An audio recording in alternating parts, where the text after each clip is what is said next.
Hello, yeah. So first, I of course thank the organizers for this beautiful conference and for letting me talk here. So I'll be talking about this work that was published last year. So before I do that, I want to briefly introduce myself. So I actually did PhD at ICTS-TIFR here with Abhishek on transport in open quantum systems between 2013 and 2018. 2013 was the first batch of ICTS students. So unfortunately, I did not find a better picture, but these are the four first people who joined ICTS. So that's me. This is Oritra, who is also here. Kashi has left academics, but he's in industry doing research. He is also in Bangalore. This is Obhirup, who used to do gravitational waves. Now he's doing some machine learning for some industry in Berlin.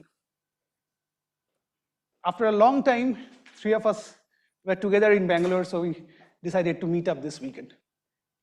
So even so among these four, it just happened to be that I happened to submit my thesis first, so I have the unique record of being the first graduate of ICTS. So after that, I joined the group of John Gould in Trinity College Dublin. So back then, John was also just starting his group. So I was one of the first few postdocs there also. I think John Gould is a much more well-known name right now. And I applied for this Marie Curie Fellowship. I got it for simulating open quantum non-Markovian dynamics. And then after April 2022, I joined Aarhus University and was working with Klaus Mullmer and Alberto Impuerto for like 6 months. And then I got a position in the IIT Hyderabad as an assistant professor. So this is the Indian Institute of Technology, Hyderabad. Hyderabad is a city not too far from here. You can take an overnight bus there if you want. The institute is quite far from the city, but it's a pretty cool institute and a pretty impressive campus now. So if any of you want to extend, especially people visiting from abroad, if you want to extend your visit and spend a couple of days there, I am very much I welcome you to do that and give a talk and discuss with some students. So what do I work on? So I work on driven distributive quantum systems, but I do not write down Lindblad equations right from the beginning. So it's beyond standard Lindblad descriptions. Because this has been my experience trying to do this, that if you try to write down, if you try to model some kind of a Bath Hamiltonian system Bath coupling, try to derive a master equation, you do not end up with Lindblad master equations unless in extremely very special cases. And especially sometimes you do end up, but not in the form that you would very often write down. And not only that, it's like, even if you have weak couplings, and these are some recent works where we could show that you have a system in your experiment or something you want to describe, which is driven. Now, if you switch off the drive, you expect the system to just go to relax to some state in equilibrium with the environment. The system might have some local degrees of local conservation laws, and you want to write down a master equation which is up to leading order in system Bath coupling and satisfies these properties and also gives you always a density matrix, which is the fancy way of saying this is completely positive. If you try to do this in general, it's actually not possible. It's only possible in very restrictive cases, in very few situations, and so on. Okay? So that doesn't mean everything is lost. The reason it is not like this is because all the elements of the density matrix are not given to the correct order in the system Bath coupling, not given to the same order correctly in the system Bath coupling. And so you have to be very careful in interpreting any result like that. Okay. So what do you do? Of course, one can do numerical techniques for non-Markovian open quantum systems. this is what I have been doing for some time. So this was, you have seen this reference in also Letitia's work. This was the first work we did with tensor networks and mesoscopic leads, and showed that you can calculate like, without any perturbative parameter, a many-body system coupled to baths and so on, even go to the steady state and so on. This was the periodically refreshed baths idea that was part of my Marie Curie proposal. Then we found that these two things are not separate things. They are basically two limits of something more general. So that's another paper. Then we kind of extended this to do quantum thermodynamics of arbitrarily driven systems. It can be arbitrarily driven, arbitrarily fast, and so on. And very recently, we published a work on extracting dynamical maps of non-Markovian dynamics, out of from tensor network approaches. So these are the numerical techniques. Of course, we put them to use. So like, look at quantum dynamics and thermodynamics. Like this, this periodically refreshed baths and this periodically refreshed quantum thermal machines. These two things are a bit like the quantum trajectories story, because this was initially just a numerical technique. Then we thought, okay, no, this is not just a numerical technique. Probably it can be, dynamics like that can be realized, and it probably has some very interesting quantum thermodynamics. And this is the last work along these things. So this essentially came as an offshoot of trying to develop this numerical technique, but I'm very, very excited about this work, and I'll love to tell you about this work, not here, but whenever we meet outside. And I have done, basically my PhD was on quantum transport in open quantum systems. So, I have been working on such things, and also some non-Hermitian physics.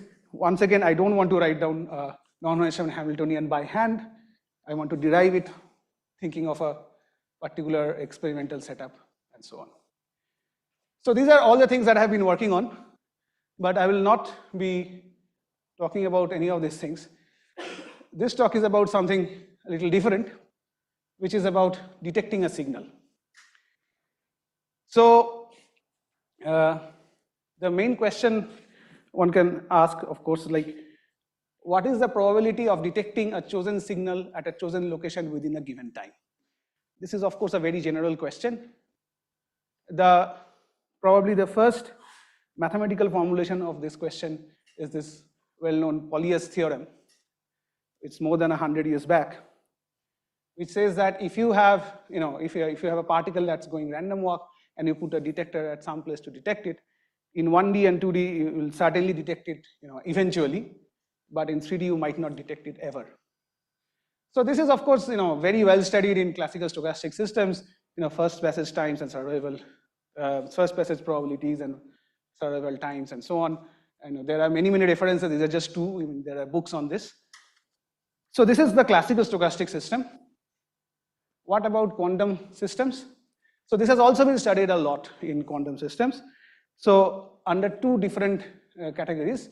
One is called this time of arrival, which is, this is just the analog of the classical thing, where you say you have some kind of a lattice, maybe 1D, and you inject a particle somewhere, and you measure somewhere else, which make like stroboscopic projective measurements, and you say like, okay, when will I detect the particle?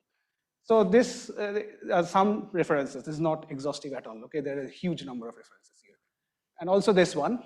The other way is like, okay, this is usually done with in absence of many-body interactions, usually just in tight binding models. Now, you can think of a many-body system also actually in this kind of picture if you go to the Fock space and so on. So the lattice becomes a very complicated one, but it's effectively kind of the same. So you start with something, you want to detect a particular Fock state, so you keep measuring and see and hope that you detect it at some point. So this has connections with quantum search problems and so on. So both this and this, effectively, they are single particle systems, and effectively we have a single detector. But nowadays in this quantum simulation platforms, these experiments, it's possible to simulate quantum many-body lattice systems and make site-resolved measurements. So the question we ask is, okay, fine. So we want to consider detection probability of a signal in presence of quantum many-body interactions and with multiple detectors placed at various lattice sites. So this is the statement of the problem. On the left, we have the general statement. On the right, we have the example that we'll be looking at. So I have a lattice system, has some Hilbert space dimension D, has some Hamiltonian, and we start from some far from equilibrium state. We put detectors at various lattice points. The detectors make stroboscopic projective measurements in steps of time tau, and we call as signal a particular measurement outcome. Okay, it's not a particular measurement in one signal, right? So we can say, okay, if two detectors click together or something like that. So there is a projection operator associated with it. So this is the example that we'll be looking at numerically mainly, right? So I have a 1D lattice. On the left is almost full, except there is one hole somewhere. And on the right is almost empty, except there is one particle. This is the Hamiltonian of the lattice. It's just, hopping, nearest neighbor hopping, nearest neighbor many-body interaction. And I have added one more term here, just one local potential here.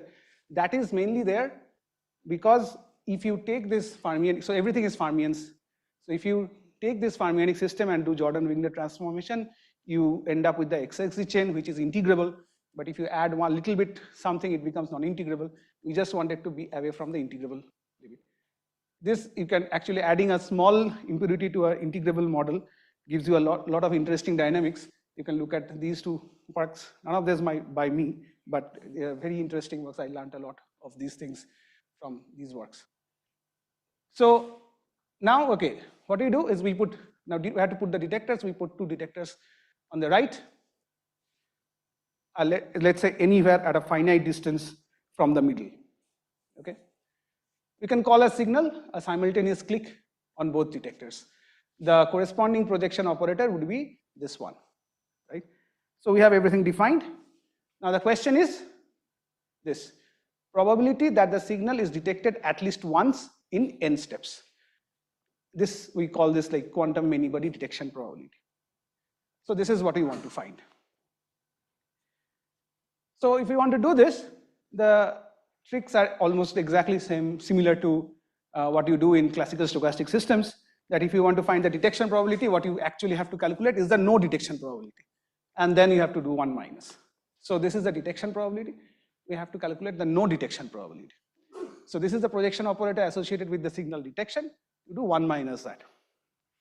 And if you work through the algebra and use Bond rule and so on, you see that this is completely governed by this matrix over here. So this matrix is, of course, e to the power I h tau.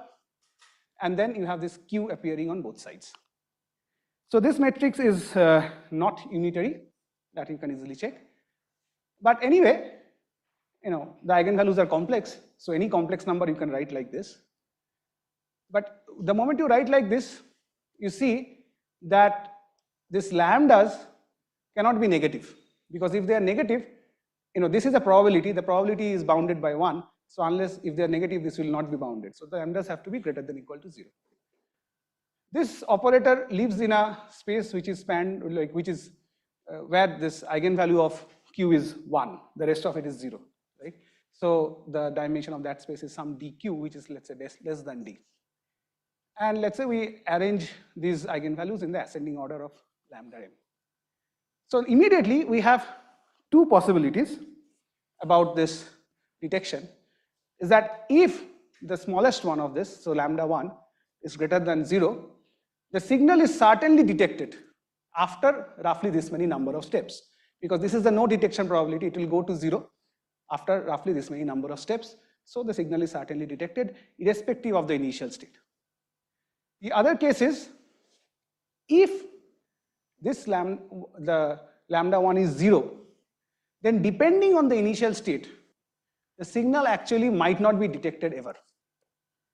So of course this is a bit counterintuitive or interesting, at least if you would think of in the classical stochastic systems, because this is a 1D thing we're still doing. So And here, of course, the dimension does not show up at all, the physical dimension. But this is not maybe something that you would very, very naively not expect, but this also can happen. So when can this happen? So one case when can this happen, when this can happen is that you have some eigenvectors of H that are simultaneous eigenvectors of Q with eigenvalue 1. So if you have some eigenvectors of H which satisfy this property, then what will happen is, like, if you have a small space where spanned by such eigenvectors, if you start with a state in that space, the dynamics will never take you out of that space. So you will remain in that space, and any projection operator of P, like which is 1 minus Q, will always give you 0. So if this happens, you will never detect the signal. So far so good, but it's if you have a many-body Hamiltonian, how do you check for this? This is not an easy thing to calculate. So one idea is, at least if we can check for it approximately, so that we can at least say this approximately happens. So the idea goes like this, like anything, like perturbation theory. So let's say we have one part of the Hamiltonian which is somewhat easy, where we can check for this condition very easily.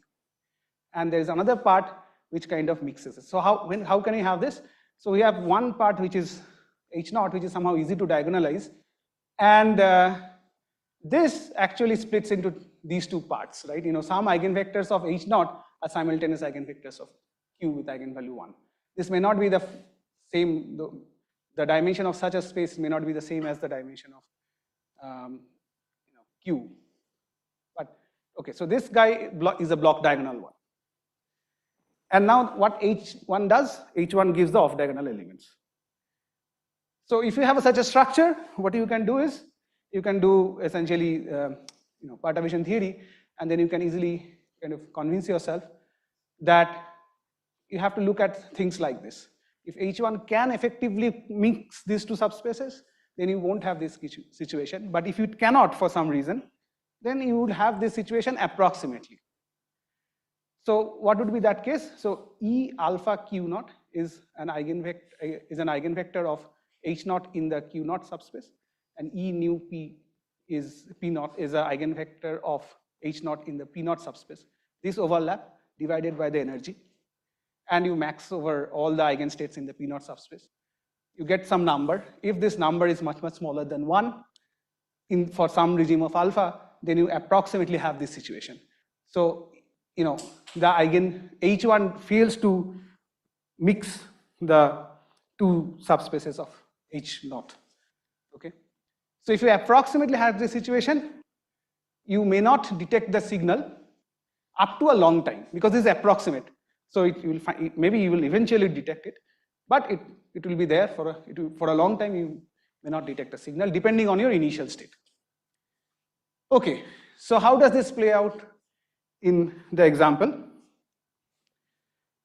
So in the example, we have this situation. So we take as H naught everything in the Hamiltonian except the hopping between these two sides. So only these two sides, the hopping between these two sides is taken as H1.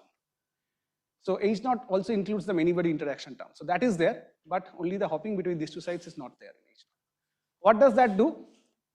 That immediately makes that the number of particles on the left and the number of particles on the right are conserved, because you cannot hop from here to here with H naught. So H naught is immediately becomes much easier to diagonalize, and our initial state is in the nr equals 1 sector of H naught. So that's a much, much smaller Hilbert space dimension than the full H. And what will H1 do? H1 will connect it. It can only take one particle, so it will connect it to nr equals 2 Hilbert space of H naught, right? So you need to just diagonalize H naught in nr equals 1 and nr equals 2 Hilbert spaces, which are much, much smaller than the full Hilbert space dimension of H. So you can do this calculation. Okay. So this alpha is, remember, the eigenstate index of the eigenvalue of H naught in nr equals 1 subspace.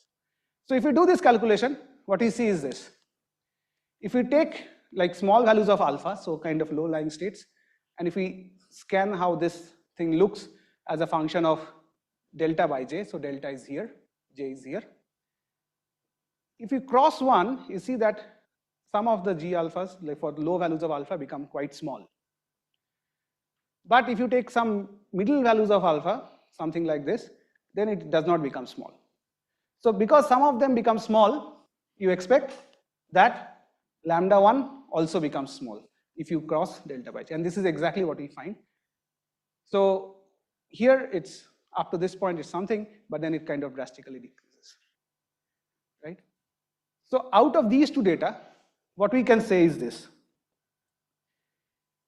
This low-lying ones are not getting very effectively mixed by, they have this nr equals 1 and nr equals 2 subspaces and so on, and nr equals 1 and nr equals 2 subspaces are not getting mixed a lot for the low-lying ones by H1.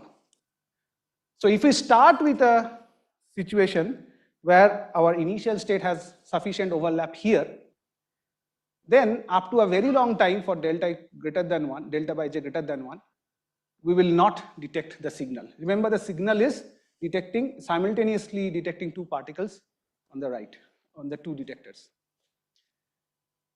So we do the simulation. So if you can kind of read off a number if you want. So in n steps, so if n is between 100 and 10,000, you should see a very sharp transition in the no detection probability as you scan this delta by j. And this is exactly what we see here. So we start from a state like this. So this is a random state in the nr equals 1 sector of H naught, and we filter it via this, which lets us put a value of E here. So it can be peaked around whichever energy we like. So if we make it peak around the lower energies, then we see this, like a 12 order of magnitude change for a very small value of delta when delta crosses 1. So it becomes from 10 to the minus 12 to 1. So on this side, we are not detecting the signal at all. On this side, we are almost surely detecting the signal within 1,000 steps. If you start with some mid energies, then you get this graph, this dotted one. So this is also showing a large jump, but it is still actually quite small over here. Okay. So what is going on? So this is with the measurements. This is just the expectation value in the long time limit, like whatever time we are here, and the expectation value of number of particles on the right, and we are plotting it. So what you see is this. If we start with this state where E1 is, so where this E is the lower energy state, on the right side, in the long time, so when delta is less than J, in the long time limit, you get roughly n by 4 number of particles, which is understandable because you have total number of particles was n by 2, n is the number of lattice sites. So, if things are evenly distributed, on the right, there should be n by 4 number of particles. But the moment you cross this, you see there are hardly any more particles than 1. It's a very small number of particles here. But if you start with this energy is peaked around some mid spectrum, then you see this graph. Okay.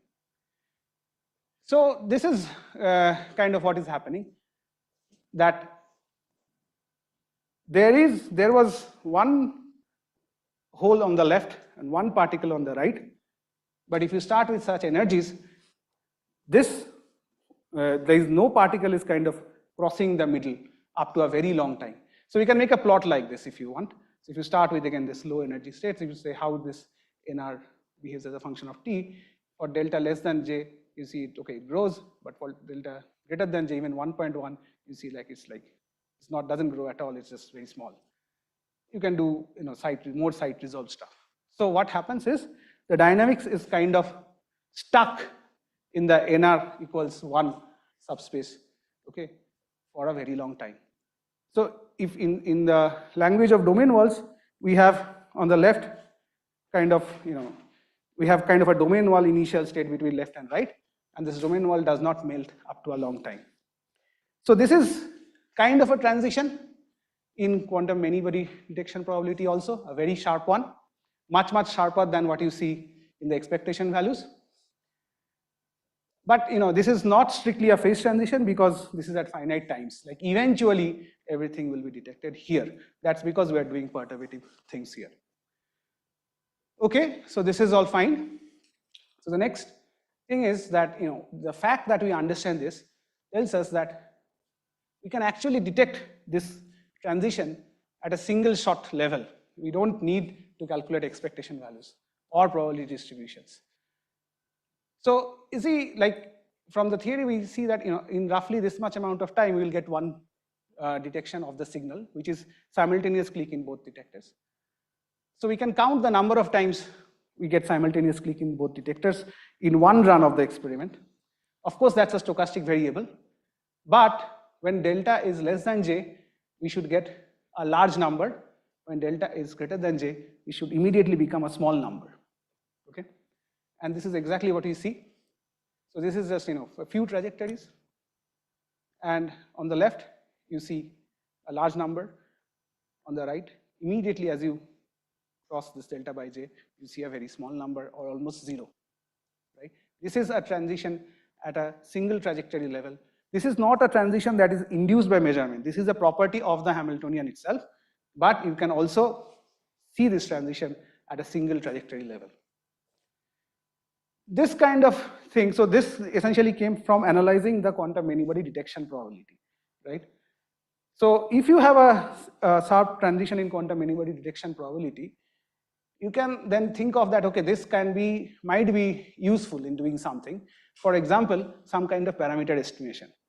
Like here in this problem, if we say that, okay, delta is not known, but j is tunable, and I want to estimate delta, what I can do is I can run this experiment once, not average, right? Once, single shot, for values of delta in some regime, and where I see this drop, that is the value of delta, right? We don't need many copies of the experiment for each value of delta. So I guess I'm finishing a bit before time, but this is all I wanted to say. So this physics of quantum many-body detection probability seems quite fundamental and maybe of technological interest also. It, of course, brings together various ideas from stochastic systems and quantum measurements and so on. I think this, like I find it very interesting that we can observe essentially some kind of non-equilibrium transition via like single shot stroboscopic measurements. This probably good to check this out in quantum simulation experiments. And of course, there are various things one can do. This is just the first work. One can do other geometries, other systems, other kind of signals, and so on. So with that, I'd like to thank you for your attention.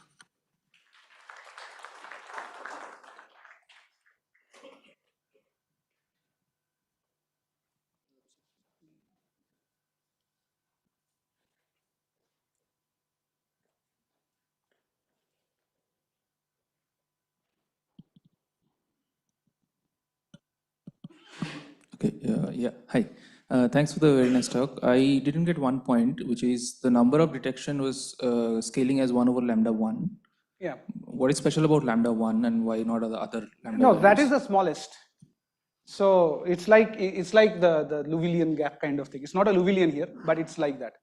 But you could have higher lambdas, other lambdas which are pretty close to lambda 1, then they would also. Yeah. But this is the smallest. The way we have set this up, this is the smallest. So this is, after this many number of steps, we are completely sure. Even before it's possible. No, this is probabilistic.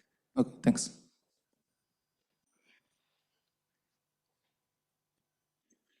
Hi.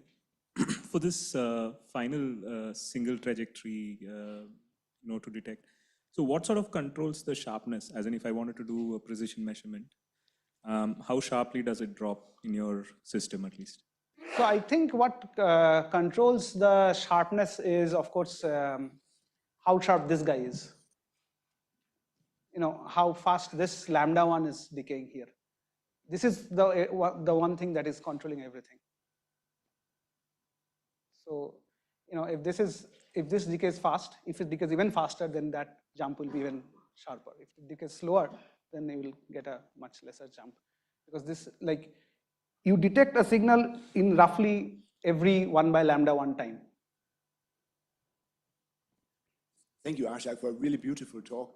At the very end, you said that this distinction was made only on the Hamiltonian, but not referring to the measurement. But the H0 operator, if that's the one you diagonalize, it still has the Q division into the subspaces. So I guess it still contains some information about no, the but measurement.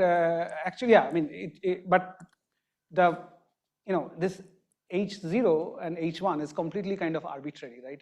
I just chose it such that I could find such a case. Yeah, but the H0 is actually doing the subspaces where you don't leave the space or not. So isn't that? But that's a construction I made, no? Yeah. So what I'm saying is, this is the fact that I could make such a construction is a property of the Hamiltonian. It's not a measurement-induced transition in that sense. I mean, no, it's not measurement-induced, but there's a preferred basis in some sense. I mean, I'm thinking about a xenotype effect, of course, also. But okay, thank you. And actually, as a small follow-up to the previous question, what did we learn about the Hamiltonian from this cut in half? This? Yes. No, so okay, this was, I mean, this is one interesting state to start with. I mean, Sure, but I get there is the general theory that I have a projection on no detection of what I want. Nevertheless, to illustrate it, you chose this specific Hamiltonian and you separated the system into a part without detectors and the part with detectors. And then the transition is a function of ratio between interactions and hopping. Yeah. So my question is there a general intuition of what we've learned about the Hamiltonian by doing this procedure? Is it something about many body localization? Is it something else? No, so this is not about many, but we certainly learned something, which is essentially exactly this, no? So the point is, so if you diagonalize the full thing, there will be some states which are gapped from something else. And this is exactly what we kind of picked up in this particular thought experiment, right? And would you be able to predict, like thinking in advance, that there should be a transition as a function of delta over J? Like if you didn't do the calculation, yes. what drove you to choose this specific intuition? Yeah, of course, because, I mean, as you know, yes, of course, I mean, here, of course, we know that there can be a transition as a function of delta. So, that's what, I mean, this was a model that we were looking at. But I mean, I think all these questions are very well motivated, but I don't have a clear answer to these questions. Yes. Thanks.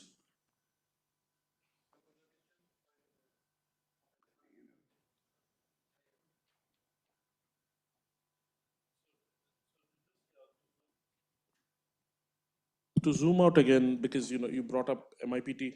So is this something that basically this general detection probability transitions, basically, is it something that you foresee, or do you have intuition that this could solve this post-selection problem with RQC? Like, is there a different way that we could talk about it where at one trajectory level you would actually I mean, wherever if you can find a transition, it can actually solve that problem. But the point is, right now, at least I don't have super good idea about in what situations you will always find a transition, right? I mean, Fair enough, yeah.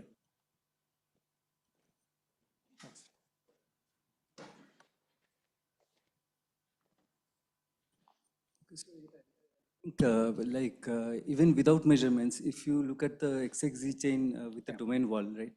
There is a transition at in the gapped phase, it doesn't spread, and in the gapless phase, it spreads ballistically. Yeah. So there is a transition at delta equal to 1. So I guess what you observe is kind of influenced by that transition, right? Yeah, so I think that is true, but it's still a bit different. That's because usually people take a perfect domain wall, right? It's not one hole. And so then this idea, this thing that you have different energy. So if you take this energy, there is no transition. No? So you have a little bit bigger Hilbert space to play around with, and you can choose a different energy. If you choose this energy, you get a transition. If you choose this energy, no. So this is, of course, does not happen if you have a perfect thing, because you have only one state to play around with.